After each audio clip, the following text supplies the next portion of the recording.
not everyone that we see is 100% human. There are some people that are not 100% human. There are some people that are hybrid. There are people who have entered into covenant with the kingdom of darkness, and they have had children that God forbid us to have.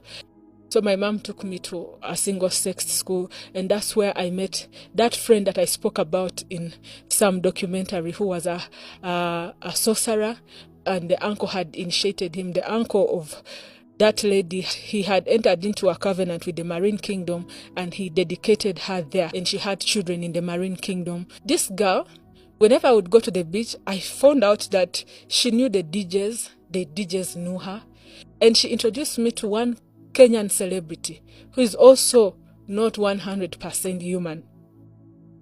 Yeah, and he's popular, but he's not talented.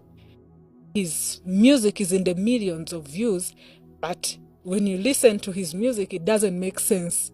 People have been hearing of stories of those things at the coast, people that half fish, half human, and they think it's just stories, but these things are real. These beings exist.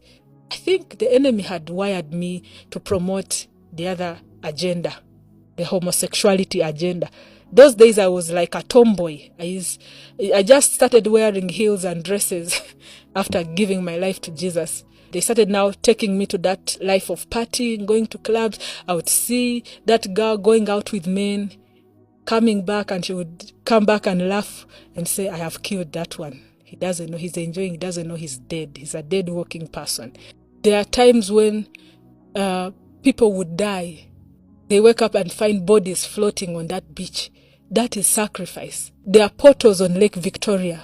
There is a time, even on that same lake, where a boat capsized and hundreds of people died. Those are gates. The girls who are looking for rich men, if you don't know the source of that wealth, then don't be so excited. You might be the sacrifice.